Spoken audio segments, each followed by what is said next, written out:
big part of achieving success in anything is taking initiative. It's taking a step. It's asking someone. They could be someone who's already accomplished in this area to mentor you, for example, or observe people and then go have a conversation with them. Ask questions. Maybe share this insight that you're gaining and ask them, hey, Spencer, what about we meet for coffee on Monday? We meet for coffee. How about next week or the week after that? Why don't we add a couple of other people who have a similar interest if you find that you and I have a similar interest? But start small. Where I like this idea of think globally but work locally. Welcome to Lessons in Leverage, the podcast that takes you behind the scenes of success. We'll help you unlock the secrets of leverage so you can amplify your impact in the world. Here's your host, Spencer Lowe. Welcome back to another episode of Lessons in Leverage. Today, I'm thrilled to have Mike Kelly on the podcast with us. Mike's an author. He's a speaker, board director, and is the founder of Right Path Enterprises and Kelly Financial Planning. He's worked as an executive for distinguished brands such as Michelin and Macy's, and then went on to start some of his own businesses. So, Mike, thanks so much for being on the podcast with me today. Hey, Spencer, thank you very much. It's great to be with you. Thanks for having me. I look forward to our time together. Yeah, as I was looking through kind of your journey and your history, I love examples of this. This is something that my own father went through, where he built a career in corporate America.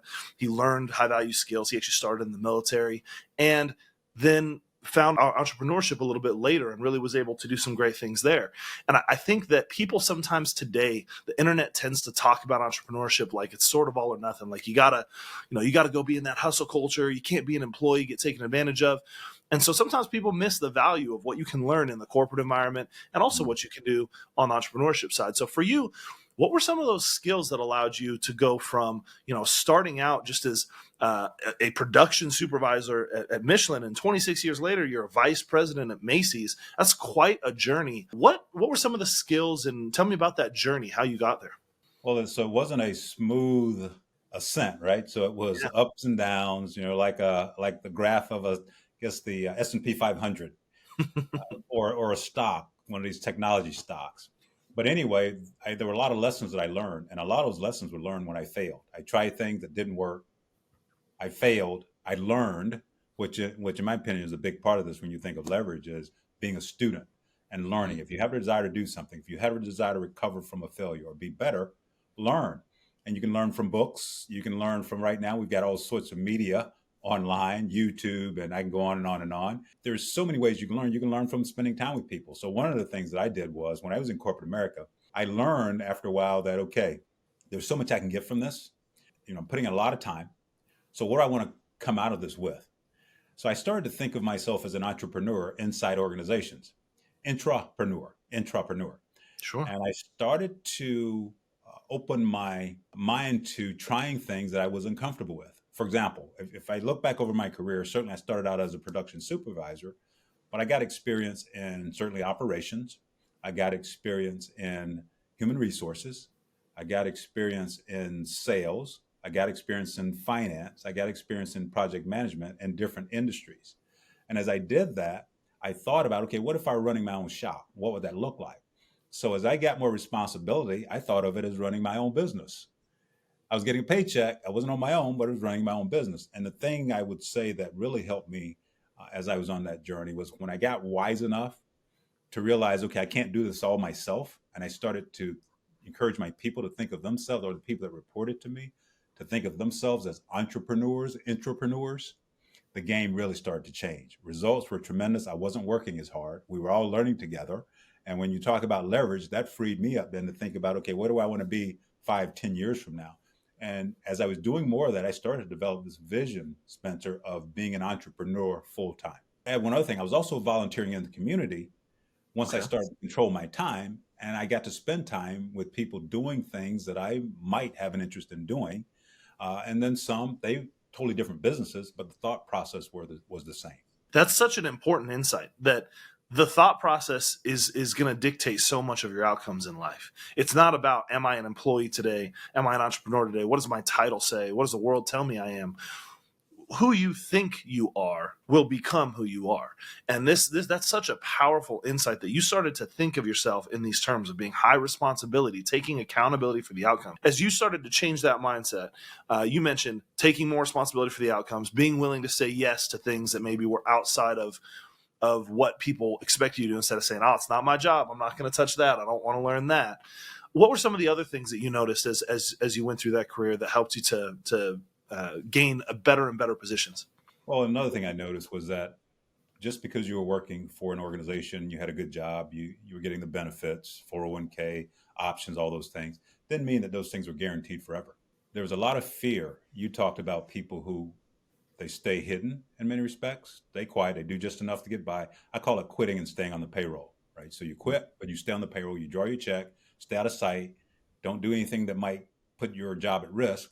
And a lot of times that happens because people don't manage their money well.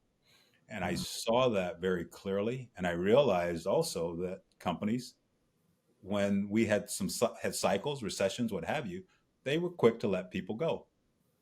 And oftentimes it was the people who were making the most money. So there's no security. And as a result of that, we tend to become fearful and we don't take risks. So for me, I realized that I need to make sure I was managing my money well. And I'm a certified financial planner now. And part of the reason why I am is because over time, I saw people making a lot of money, but they didn't know what to do with their money. So they kept putting themselves in a hole and they didn't have the margin. They weren't leveraging. So for me, that was another thing that I learned. It was to manage my money well, invest my money in a way that over time, I would have the freedom that I wanted when it came to the ability to really innovate inside corporations, but ultimately to walk away and do other things.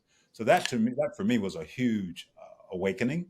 And I didn't just get there. It's one of those things that I had to stumble upon. And the way I stumbled upon it was sitting around the table one day when we were in the middle of a recession, and I was in HR, and I was around this table, and I saw people who'd been working a long time, very smart people, starting to get pink slips.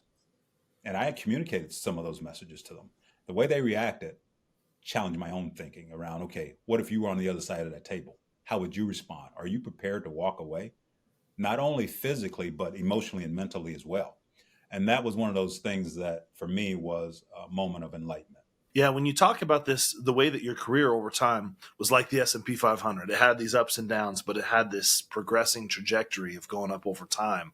A lot of people look at the career at a big company as this safe path that will take that variance, take that risk, take those downs out, that they can just count on. I'll just have a job, and I just want that safety. I want, big corporate daddy to take care of me and make me safe. And it doesn't. Even if you're a high performer, even if you're a top performer. And so they can feel very let down in those moments. Those pink slips come and they say, well, wait a second, I thought I was safe here. You're taking the safety away from me. So I went out and I got myself in all sorts of consumer debt because I thought I'll always be able to make the payments because this check's never going anywhere. And I made all these decisions based on this perceived safety. And now you're taking that away from me, and it's destroying my entire reality. It can be shattering for people. Whereas if you accept, even as an employee, that there are no guarantees, I'm in charge of creating my own predictability. I'm in charge. My job security is in being valuable, because if I do get let go from this company, then I'll get hired somewhere else because I have the high value skills to go do that, or I'll be able to create my own business or operate on my own. That level of personal development gives you the safety that a lot of people want, but it feels scarier. It feels like, oh man, that's so far away. And it's not. And so I love that this example of how starting with your personal finance, I felt the exact same way when I started my business. The reason I could quit my job I gave my employer the choice of when I was going to leave. I gave them notice and said, you tell me when you want me to end, because I was running a big project for them and I knew that they were going to be in trouble if I left. So I didn't care if it was 1 week, if it was tomorrow, if it was 6 months. It ended up being 6 months. They wanted to keep me on to help navigate this project for them. But I didn't mind because I had saved up enough money to be good when I left regardless. And if you don't start with those personal finance skills, you don't have that buffer. You don't have some security you created for yourself where you're not living paycheck to paycheck. You're going to live in fear. And nobody makes their best decisions from a fear mindset. Have you seen that? I have. You're absolutely right. You're absolutely right. And in many respects, in my opinion, many of the companies want to keep you there. They want you to be fearful. They want you to follow the rules. They want you to keep quiet, but work hard, right? And dedicate yourself to them. And even in some cases, they want you to get in debt, because if you're in debt, they got you. So we've got to think counter to some of those things. And if we have the opportunity to lead people and even mentoring people who are younger than us, or in many respects older than us, we've got to challenge their thinking around some of these things too, because the world needs our gifts, Spencer, and you know this very well. You were clear on that. You were able to make a decision to walk away, prepare, and do that. But there are many people out there who are in a situation where they need to be free. And if you're a strong leader, you can give people freedom inside organizations, even if you're working, but you got to think differently.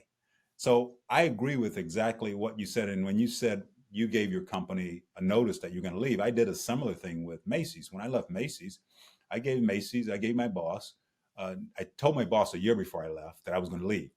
But then 90 days before I left, we sat down for a meal at lunch, left the facility. And I said to my boss, in 90 days, I'm walking away. I said, I'm prepared to walk away today, but I want to make sure I'm doing what's right by the company. So you tell me. And I ended up staying for another 90 days, and it was a great exit. My goal was to really leave with grace. But during those 90 days, when people heard about it was probably 30 days later, people heard about it. So the last 60 days, people were coming up to me, even some of my peers. How are you able to do this? They were shocked that I was able to just walk away from a wonderful job, a wonderful situation, a wonderful team, but I felt free. And what I do now is really help people who are in corporate America, who are looking to get out, develop a plan to do that. I also help business owners who are in a situation where they're quote unquote entrepreneurs, but it's almost like they're employees. So I get to help them think differently as well. That's such a powerful skill, such a high leverage skill. I want to explore that. So it sounds like, with personal financial management, setting yourself up to have some of that financial freedom where you are not enslaved, beholden to your employer. That's something we teach our employees. I tell every employee, I said, look, I want you to be here forever, but I want you to be here because it's the best opportunity, not because you're relying on me.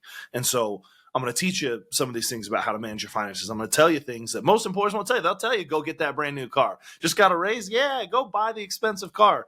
Lock in that high payment, 7-year loan if you can, because now you're stuck. They want you to live in that fear, like you said. And so when you're trying to take someone who's used to thinking through that fearful lens and you're trying to put them in a free context, this context that you're describing of freedom, of empowerment, maybe there's those financial skills, but what else goes into helping someone make that shift? The big component here is determining what matters most to you, what matters most to me. At the end of the day, and you know this well, you can get more money. You can get a lot more money, but you can't get more time. We only on this earth for a short period of time. I've asked clients to do things like this. Let's make the assumption right now that you're 100 years old. You've lived to 100. You're reflecting over your life. You're sitting on the back porch of a building, house, condo, whatever it is. There's a lake out there and you're looking over the lake, having your favorite beverage, reflecting back on your life. What do you want to see? Get that picture in your mind. And that's not easy to do, especially for drivers, right? You want to go. You don't want to think, you don't want to reflect. But once we start the process of getting a vision of what people want, and then we start to connect that to purpose, and we start to really get an understanding what time means and how important time is, then people start to think differently. And we also look at things like, okay, when you think about your life in the areas of Ron Jensen, a guy out of California, he called it the 7 F's, but you've heard these priorities probably called a lot of different things, but I'll use the 7 F's because it's easier: faith, family, fitness, finances, fun, firm, friends. How are you doing in each one of those areas? Where are you strong? Where are you weak? If you were to prioritize them 1 to 7, which one would be number 1 and which one would be number 7? Priority order. They do that. Then I ask, if I were to take a look at your calendar, would your calendar reflect what you just said here when it comes to these priority areas? If I were to look at your checkbook, would it reflect it? And most times, and more times than not, it's not. So we step back and we get clear on what matters most, and then we start to set goals in those areas, align with mission, which I'm sure we'll talk about. But just thinking, beginning with the end in mind, and also using a telescope more often than a microscope. When people call me about financial planning, or I speak with someone about financial planning, the first question I ask, Spencer, is, what are your goals?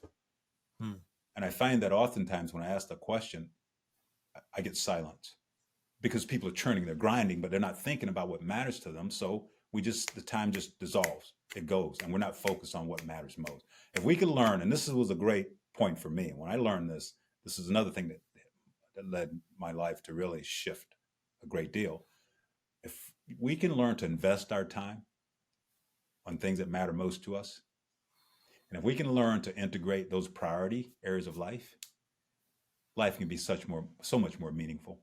So that's another thing I spend time on, Spencer. And that time is it makes the financial conversation so much easier. Yeah, and I think it's really powerful that you're combining sort of the financial skills with the leadership and life coaching. I mean, all three domains are so closely related. This idea that, like, to have a fulfilled life, the way you ask those questions, you just took us through kind of starting with that vision of what are my priorities? How am I doing in these areas? But does my checkbook financially, are my financial decisions aligning to those goals, those values, those priorities? And from a leadership standpoint or from a decision-making standpoint, am I actually allocating the time to reflect those priorities? It's so difficult to do. This is a common theme that you have to have systems and practices and rituals and skills that pull you out to that higher level. Are there things that you do in an ongoing way, either in your personal life or with your clients, to keep that momentum? Once you've done that first exercise, you've seen, all right, now there's some things to change. How do you keep that momentum of getting in, making those changes, and then reevaluating consistently and staying on track? So there are a couple quotes. One is by Paul Meyer. He says, if you're not making the progress that you would like to make and that you're capable of making, it's simply because your goals are not clearly defined. So when we think about clearly defined goals, what does that mean? So I'll come back to that. But the other quote is by Jim Rohn. Jim Rohn says, work harder on yourself than you do on your job. You work hard on your job, you'll make a living. If you work hard on yourself, you'll earn a fortune. You'll make a fortune. And, that fortune is not necessarily money. It could be joy and peace of mind. So to me, those are very powerful quotes. But the way I do that is start with goal setting, certainly. But when I set goals, Spencer, it's a little bit different than I did early in my career.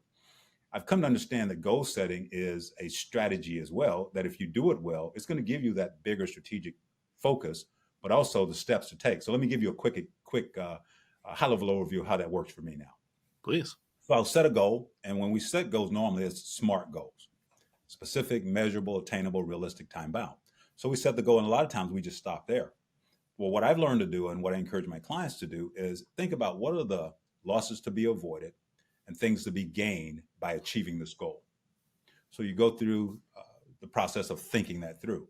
Now, let's think ahead of time, upfront, about obstacles. What are some of the obstacles that could present themselves when it comes to me achieving this goal? So you write two columns, obstacles and solutions. So you list all the obstacles in one column, and in the other column, let's write down a solution for each one of these obstacles. So we've thought this out up front. So when these obstacles come, then I've thought about that, and you can take different steps. Then we think about, okay, what steps do we need to take, by when, and who's going to hold me accountable? Now let's write them down for this particular goal. So you do that, and you write down when, who's going to hold you accountable, some frequency for checking in on your progress. But you're also going to get to the point where you're going to think about affirmations, saying it as if it has already occurred, and visualization, visualizing your success. So that is something I've learned to do, and I encourage my clients to do it as well. The other thing I will add is I also use a Mind Time or a Franklin Planner, I guess some people call it, but I call it a Mind Time. It's something that Leadership Management Incorporated, Paul Meyer, who started that company, passed away a few years ago. It's something that I use that I got from his organization. But I plan at the end of every day for the next day. I plan at the end of every week for the upcoming week. I plan at the end of every month for the upcoming month. And for every year, I'm in the process now of thinking about my 2024 goals. What are my top 5 goals for 2024? I get those written down. I'm going to go through that process that I just talked about, goal planning process for each one of those goals. So I'm going to have steps I'm going to be taking, and I'm going to be able to track my progress. And the Mind Time has a place called 1 to 31 day tracking for you to be able to track the steps you're taking. So I get to really go deep on these things. And what I find is that, again, I'm accomplishing things and I'm not working very hard, but I'm using a technique that very few people are willing to use. I remember when I was in corporate America, my last corporate role, and I would go into these senior leader meetings, I'd have a Mind Time. I was the only one. Everyone else had these tools, iPad, but there's something to be said about writing things down. And that's especially true when it comes to your goals. Yeah, I agree with that. I've definitely seen that as well. I love one of the tactics you shared there because I've often wondered, I've at different times in my life and for different reasons set different cadences or rituals around when I'm going to do things. So I would say I've always sort of had the approach of doing an annual planning for the following year. Sometimes I focus more on a weekly, sometimes I focus more on a monthly, but I like the way that you chain that together of when one period ends, you plan the next. So it's a very simple framework. At the end of the day, I'm planning tomorrow. That's something that I do now. At the end of the week, though, am I planning the next week? Not always. Am I planning the whole next month? Not always. And so sometimes there's holes here because maybe whatever the cadence was, I thought, if I'm planning daily and I know what my annual goals are and I'm tracking towards, that's good, right? Or maybe my business, I'm planning monthly goals and I'm tracking there, but in my personal life, I'm not, right? So I like this. I think it's a very attainable ritual to set the end as the beginning, to say the end of one period is the beginning of the next one. So if it's the end of the week, then I'm planning for tomorrow and for this week.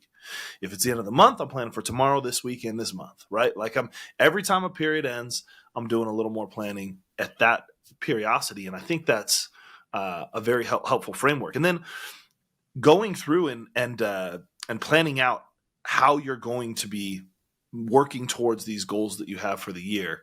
Is that something where you said 5 goals. Is that something where there's 5 goals specific just to work, or is 5 goals is that an important number? How do you think about accomplishing that in each of those periodicities or each of those periods that you're looking at?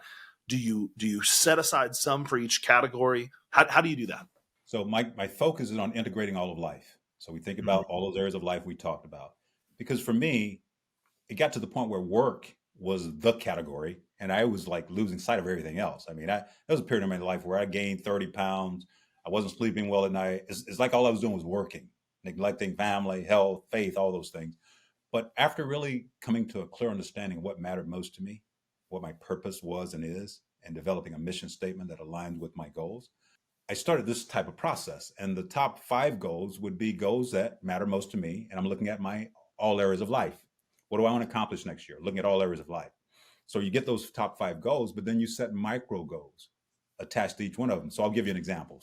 2 years ago, when I decided to write a book, one of my big goals was to write a book in 2021. Let's say 2021. Write a book. Actually, that was 2020. Write a book. That was a goal. Well, writing a book is not just going to happen. There are a lot of things that have to happen in order for you to write a book. So I had to have micro goals there, like find a publisher or develop an outline, all these things, talk to someone who's written a book. So I had to break that down, and that led to micro goals that were incorporated during a particular month or what have you. And those things kept me focused.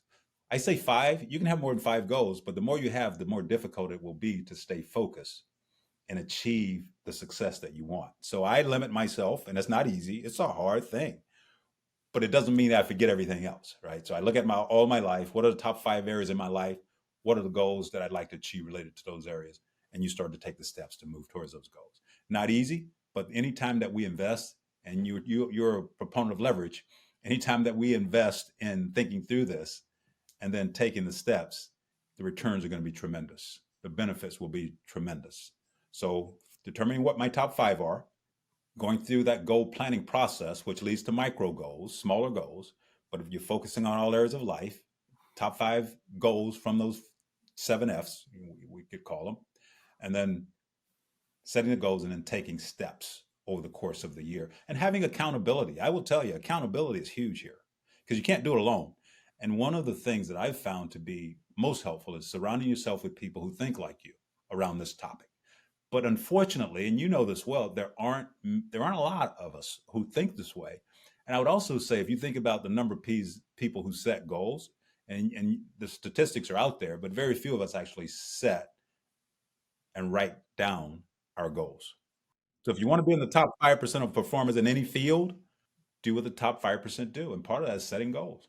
This goes to what you were saying earlier. This is my home screen is just written down what's going to happen in 2024 as if it already happened. It's the goal setting, and then it's the visualizing and believing it's already come to pass. I've found enormous power in that as well. But you can't do that. You can't talk about a future as if it's already happened when you don't even know what that future is, when you haven't even set the goal. And so I love this point that we have centered on here of how goals are such an important aspect, such a high leverage skill for building beyond what you have today. Whether you're an employee and you're trying to get to the next rung of the corporate ladder where you're at, whether you're an entrepreneur and you're trying to grow a business, goals can be the conduit that accelerate how you get there and amplify the outcome dramatically. It's a super high leverage skill. We say it so easily, and yet for some reason, people struggle to do it. And so I like where you ended on that piece talking about accountability, because I think that's sometimes the hardest part. What are some other tactics? How do people get that sense of accountability in their life that will help them to build these habits and start getting traction? A big part of achieving success in anything is taking initiative. It's taking a step. It's asking someone. They could be someone who's already accomplished in this area to mentor you, for example, or observe people and then go have a conversation with them, ask questions, maybe share this insight that you're gaining and ask them, hey, Spencer, what about we meet for coffee on Monday? We meet for coffee. How about next week or the week after that? Why don't we add a couple of other people who have a similar interest if you find that you and I have a similar interest? But start small. Where I like this idea of think globally, but work locally. So think big, but start with one person and find that person. And if there is synergy there, if you align, build on that. Or there may be a group out there already. And it's just a matter of asking people, telling people what you're thinking about, how you're wired, what you're learning, and you want to be in a group. But there are many groups out there. One of the groups that I was pulled into early on as I started on this journey was a group at church, a group of men who were meeting for coffee every Friday morning at 6:00. I was invited to this, and I'd never done anything like that. And this guy, Mark, friend of mine, invited me. I joined them, and we met every Friday morning at 6:00 for about an hour and a half for 4 years. And Spencer, that changed my life, because that type of accountability every week, as you said, someone's going to be asking you, what did you do last week? Challenges you to keep some of these things in mind, but not only keep them in mind, take steps. Now, I could have easily, Spencer, said, no, I'm not interested. And I almost did. But I'm glad I said yes. So I like to think cost versus price. The investment, the return on investment is so important. It's so important. I've hired coaches myself, and I think everyone needs a coach. So I'm a coach, certainly reach out, happy to talk with anyone about this life and executive coaching and even financial planning, which I consider myself a coach in that respect as well. But I also do things like groups of people, bringing groups of people together, 8 to 10, to provide that accountability, that mastermind, which is a term I'm sure that you're very familiar with, Spencer, but mastermind, where we go through processes. And one would be improving performance and results. If you're an individual contributor, you don't have people reporting to you, improving performance and results. And even if you do, it's a great process. Another is getting results through others. And these are 4 or 5 month processes where we meet multiple times. We hold each other accountable. We tell, show, do, review. There's some spatial repetition, listening to information, reading, applying. Let's talk about what worked, what didn't. Let's layer on and what people find over time. And I also integrate some of these into my coaching work as well, which are long-term assignments. What people find over time is they make progress. They change. I don't take credit for it, because one of the greatest things that I get to do is ask questions and listen. And when I hear something that someone's saying to me and they don't even know what they're saying, I'm able to probe and challenge their thinking on certain things, which leads to a realization and ultimately action. Because it always comes back to, why do you want to do this? What do you want? Why do you want it? What are you willing to do to get it? What is it going to take to get it? I'm happy to hold you accountable for getting it, but you got to have someone to hold you accountable for getting it. And group work always helps, but then one-on-one coaching is a great way to do that as well. Yeah, I love the idea of group work because it gives you more people than just your coach to be accountable to, and more relationships. So it builds some of that community we talked about, which can help elevate you. And then on the coaching side, it's crazy how much you can know something, right? It's in there. I know that I shouldn't respond to a certain type of email at night angry, like I just shouldn't. Doesn't mean that I've never done it. or I know that I need to be doing a planning exercise. I know that if I feel like my life's out of balance and I'm lacking purpose, that I need to reevaluate those values and those priorities you talked about, go back and start, but it doesn't mean I always do it. And so knowing what I think the value of the coach is sure, it's good that they know a lot of things, but it's just like you said, it's probing to get you to open your eyes to maybe something you already know, but you're not doing. In the moment, it's hard when you're the one feeling the emotions, when you're the one stuck in the rut, when you're the one going through something difficult. It can be difficult to actually know that you need to zoom out and do something different. And so just having someone to ask the question, even simple questions that get you to open your eyes to stuff that you may already know. Like, people often think of coaches as like, or at least people that maybe haven't done a lot of coaches think that they're going to just tell them the answer. It's like, oh, hey, I got this problem. Oh, here's the answer. And that's not the point. The point is getting you to think differently, getting you to have the experience, have your eyes open. So I love the way you framed that of you get to be a part of the journey, but your clients get to have their own awakenings, their own big breakthroughs, they can take ownership of those successes and see the results. And that's, such a meaningful and satisfying experience for everyone involved. Yeah. And continuing to bring them back to why this is important. Whatever it is, whatever we're working towards, why is this important? One other thing, I haven't talked about this, but I became a registered life planner as well. George Kinder, the Kinder Institute, life planning, because a lot of what we're talking about is life planning. Mm-hmm. But he has something called 3 questions. And the third question, which I'll share, and we take people through a structured interview process. But the third question is, say you go to your doctor and your doctor says, you only have 24 hours left to live. What feeling comes across you when you face your own very real mortality? More importantly, what are those things you'll miss doing, being, or seeing? So I let people sit with that a while. And then we talk about what that is for them. So a lot of times, especially when I have couples together, when they go through that and they hear other questions like, if you had all the money that you'd ever need, what would you do with your life? Would you change anything? Let yourself go. Design a life that is richly yours. But when you take people through these processes, oftentimes it challenges them to think. And you know this, I know it really well. Most of us, we don't feel that we have the time to think. We are so busy and distracted. You think about these cell phones. When you get a break, you pick up your cell phone. That's just, we're conditioned to do that. So taking the time to think about who we are, like you talked a little bit about faith and spirituality. I think that is, in my opinion, that's what life's about. We're spiritual beings, and we've got to understand what that means for us. But we got to think to do that, and so often it takes having help to get there.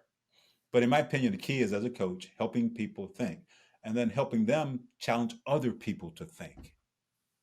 And part of that is about what matters most to them. And once we can sort of get that, in my opinion, a lot of this other stuff's relatively easy. That's so beautifully said, Mike.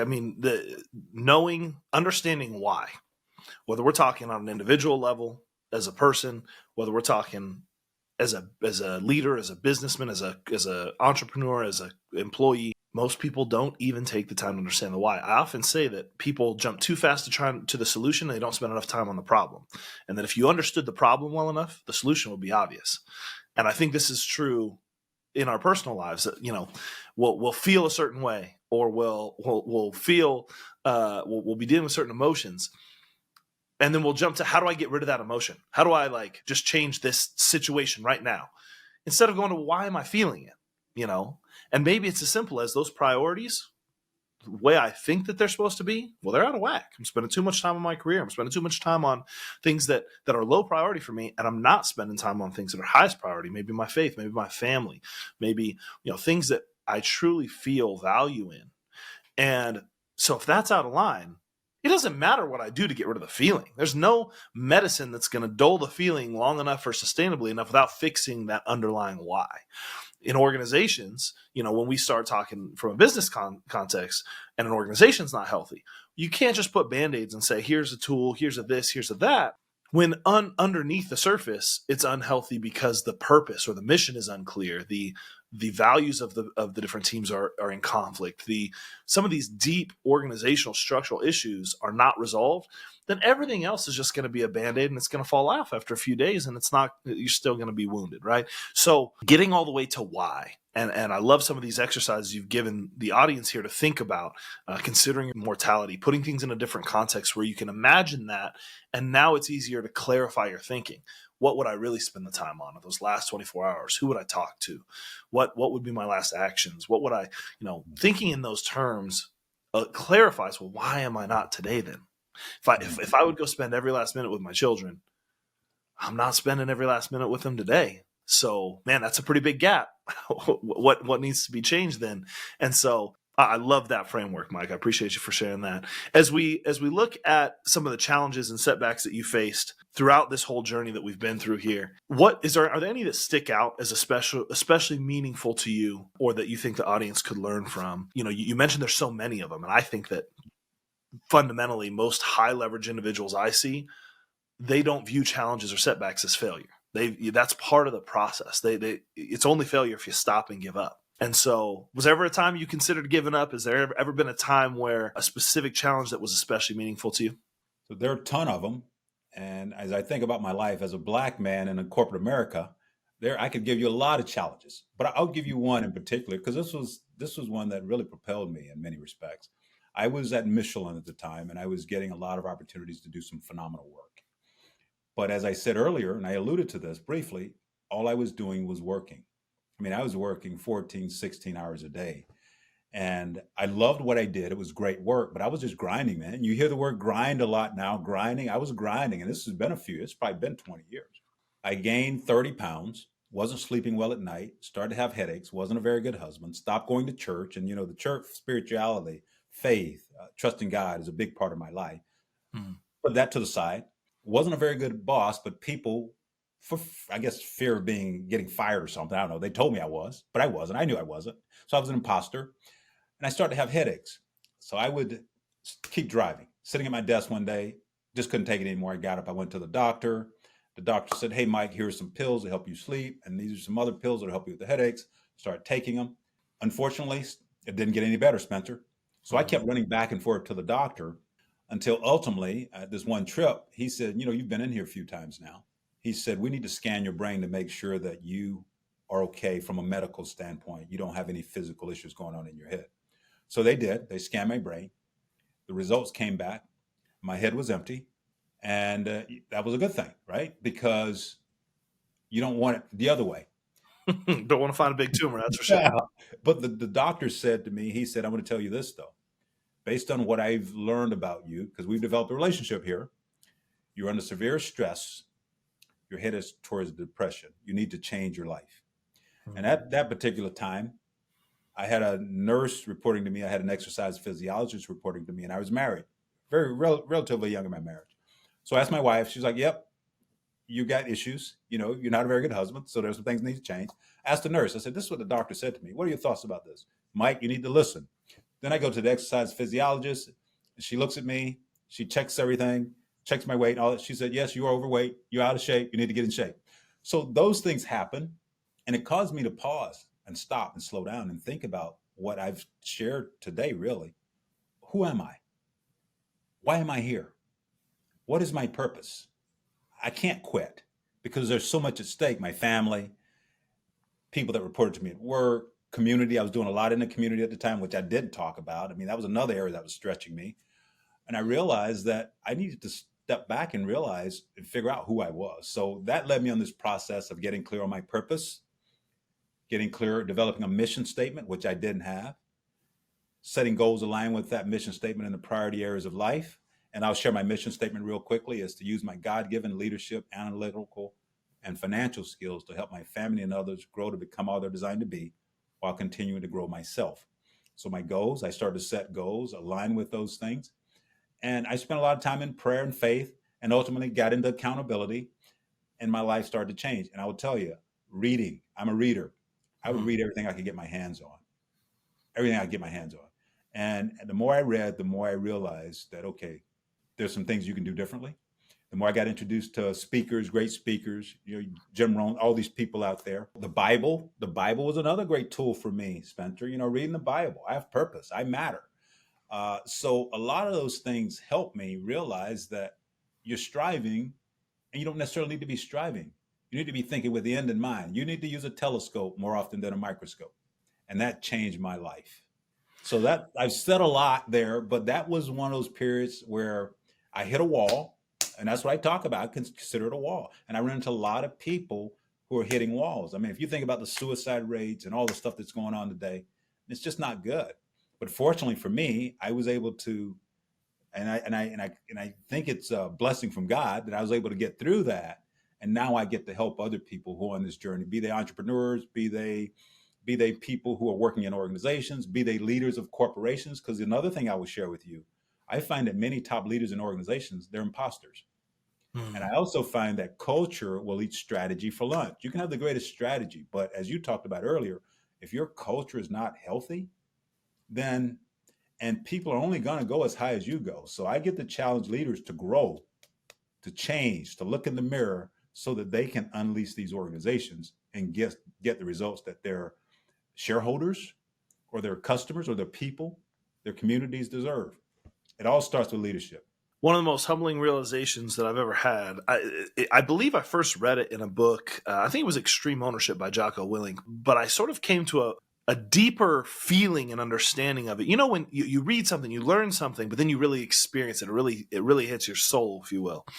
And for me, at a few points in my journey, it has really sunk into me just how much what you just said is true, that a business is going to grow to exactly the right size based on the capability of the leader. And so if you as a leader do not continue to grow and you don't create growth, I call it in our company the growth imperative. We all have to be growing constantly. Otherwise, there's not opportunity. And so without going into that in great depth, that need to be constantly growing, when I look at our business and we face problems, I don't look around and go, man, these people that work for me are terrible. You know, I look in the mirror and I go, all right, I'm holding us back.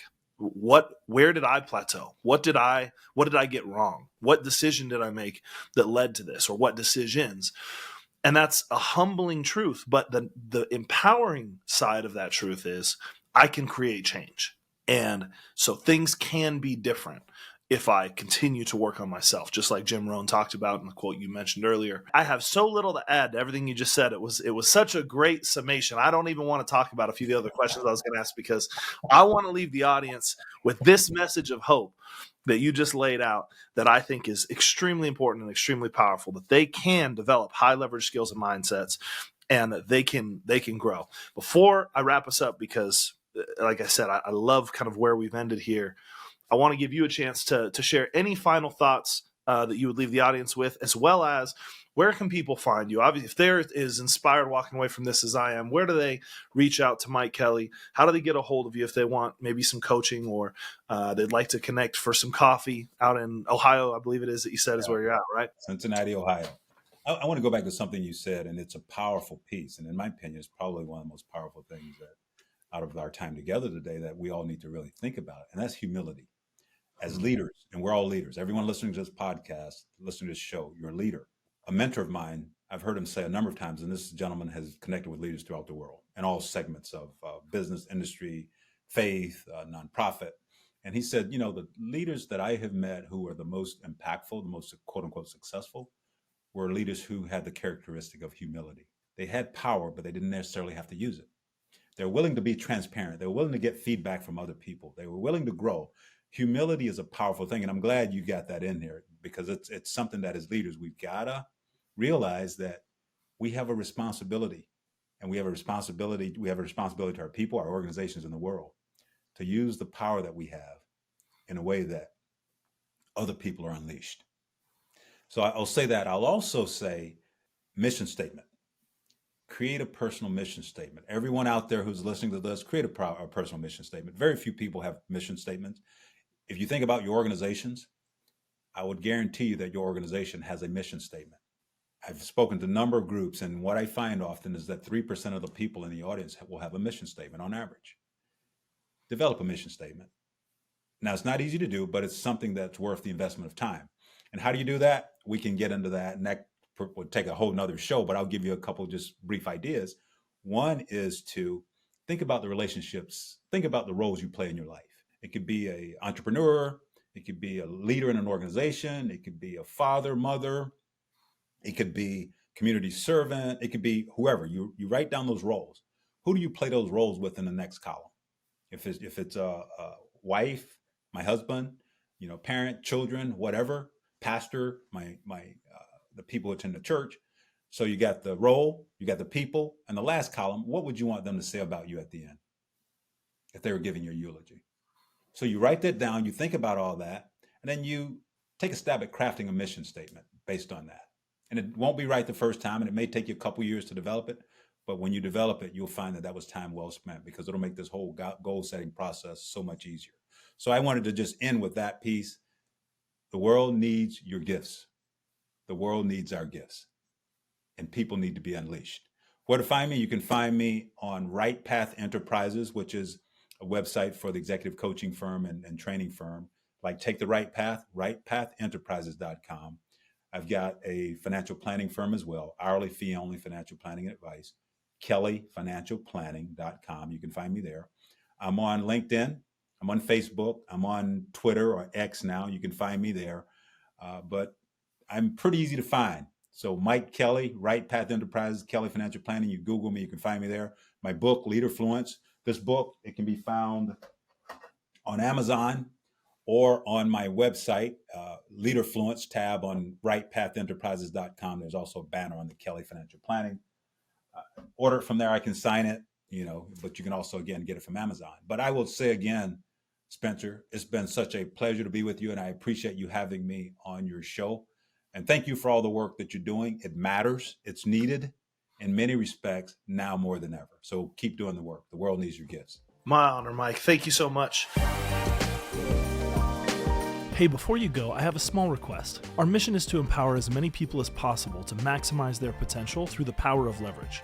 Could you help us in this mission by leaving a review on iTunes, Spotify, or YouTube? And if you know just one person who would benefit from today's episode, would you please share it with them? Your support means the world to us, and we are thrilled to have you in the community. Thank you for being a part of our journey and helping us grow. You can find show notes for today's show and past shows at lessonsinleverage.com, which also has links to connect with me personally and connect with our various podcast channels across your favorite social networks. A big thanks to Solve.cloud, who sponsored this episode. They're a group of expert consultants that help SaaS and financial services companies to implement, optimize, and manage Salesforce.com. They can help you with custom integration solutions and are helping customers to implement some of the most important generative AI technologies. You can find them at solved.cloud. That's SOLVD.cloud is the URL. Thanks again, and we'll talk soon.